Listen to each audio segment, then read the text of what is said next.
Hello, നമുക്കിന്നേ bread pakkavada ഉണ്ടാക്കിയാലോ? നല്ലൊരു evening സ്നാക്കായിട്ട് കഴിക്കാൻ പറ്റിയ ഒരു ഐറ്റമാണിത്. നമുക്ക് വീട്ടിൽ തന്നെ ഇത് പെട്ടെന്ന് തയ്യാറാക്കിയെടുക്കാം. അപ്പോൾ ഇതിനായിട്ട് ഞാനിവിടെ ഒരു 8 സ്ലൈസ് ബ്രെഡ് എടുത്ത് വെച്ചിട്ടുണ്ട്.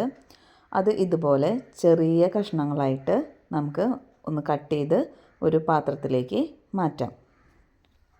കുട്ടികളൊക്കെ സ്കൂൾ വിട്ട് വരുമ്പോൾ നമുക്ക് ഈവനിങ് സ്നാക്കായിട്ട് കൊടുക്കാൻ പറ്റിയൊരു വിഭവമാണിത്. അപ്പോൾ എല്ലാവരും വേഗം തന്നെ ഒന്ന് ട്രൈ ചെയ്തോളൂ കേട്ടോ. നമ്മൾ ഇതുപോലെ ചെറിയ കഷ്ണങ്ങളാക്കി പാത്രത്തിലേക്ക് മാറ്റിയിട്ടുണ്ട്. അതിനുശേഷം നമുക്കതിലേക്ക് കുറച്ച് ഇൻഗ്രീഡിയൻസ് ആഡ് ചെയ്യാനുണ്ട്. അതിലേക്ക് 1 ടീസ്പൂൺ ഇഞ്ചി വെളുത്തുള്ളി ചതച്ചതാണ് നമ്മൾ ആദ്യം ഇട്ട് കൊടുത്തേക്കുന്നത്.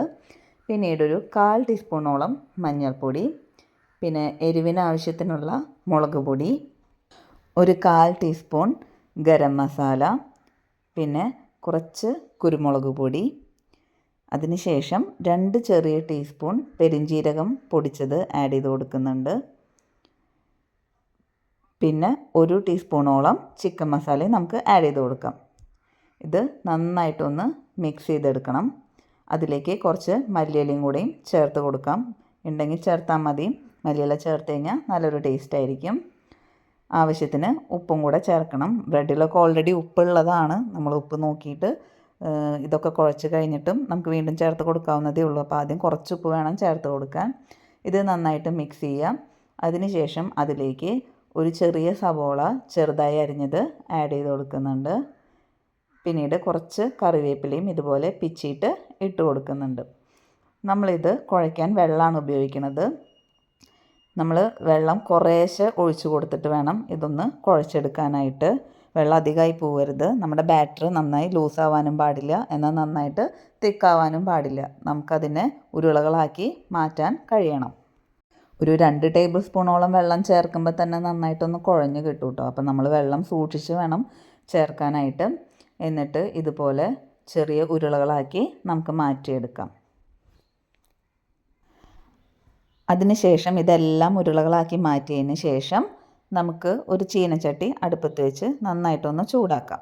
അത് ചൂടായതിന് ശേഷം അതിലേക്ക് ആവശ്യത്തിന് വെളിച്ചെണ്ണയോ സൺഫ്ലവർ ഓയിലോ ഒഴിച്ചു കൊടുക്കാം. ഞാനിവിടെ സൺഫ്ലവർ ഓയിലാണ് ഒഴിച്ചു കൊടുത്തിരിക്കുന്നത്.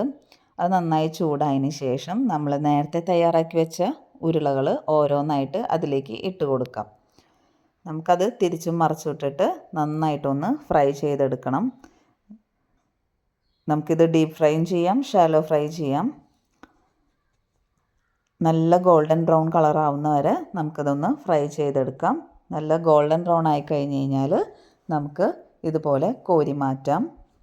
നമ്മളിത് കോരി മാറ്റിയതിന് ശേഷം ഇതിൻ്റെ അടിയിൽ ഈ ഓയിലിൽ കുറച്ച് ബ്രെഡിൻ്റെ തരികളോ പൊട്ടോ പൊടികളോ എന്തെങ്കിലും ഉണ്ടെങ്കിൽ അതും നമ്മൾ മാറ്റിക്കളയണം.